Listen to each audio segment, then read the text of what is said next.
Rabotai, Besorot Tovot, Tzom Kal aussi, on dit en hébreu, on est aujourd'hui le 10e jour dans le 10e mois d'Itevet, comme on a vu que si il pouvait tomber Shabbat, tellement c'est dur ce jeûne-là que le prophète Yaheskel, il dit Ayom Hazeh, on devait même jeûner, heureusement qui selon les calculs de calendrier, il ne peut pas tomber Shabbat, mais de temps en temps il tombe vendredi comme aujourd'hui, et donc on doit jeûner, chacun qui est bien sûr dans la catégorie de pouvoir jeûner, jusqu'à pratiquement la rentrée de Shabbat au Kiddush. C'est là où on va devoir également, côté d'Alacha, faire le Kiddush le plus rapide possible pour pas rentrer trop à jeun.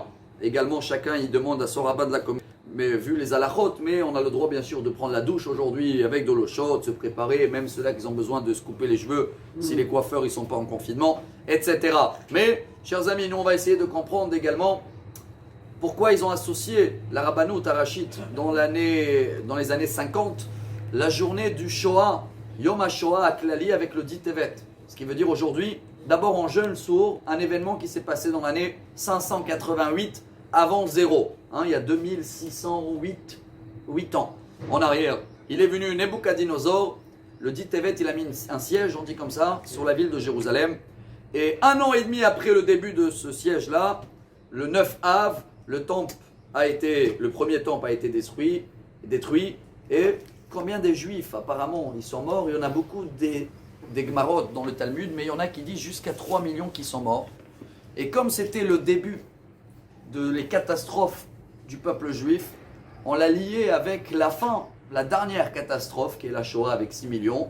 Et on les a liés les deux. Et aujourd'hui, quand on jeûne, on doit penser à les deux. Même quelqu'un qui ne jeûne pas, une femme qui a accouché, chacun avec ses catégories, c'est pas le moment de faire des barbecues aujourd'hui. Il faut quand même essayer de manger le moins possible ou ne mange pas du foie gras. Pourquoi? Pour s'associer avec le début de toutes les catastrophes et le dernier, en espérant que c'était la Shoah.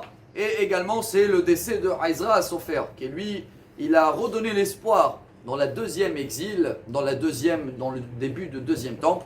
Et c'est pour ça, chers amis, j'espère que chacun de nous, avec tout l'effort qu'on a fait, avec ces 3 jours durs qui se terminent, si vous vous rappelez, depuis avant-hier, la Torah qui a été traduite en grec.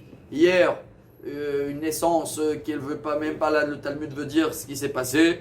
Et aujourd'hui, avec le début de tous les décrets, associés avec la fin de tous les décrets, j'espère que Bezrat Hashem, qu'on va rentrer à ce Shabbat-là, à la suite du mois de Tevet, on va nous tous avoir Bezrat Hashem.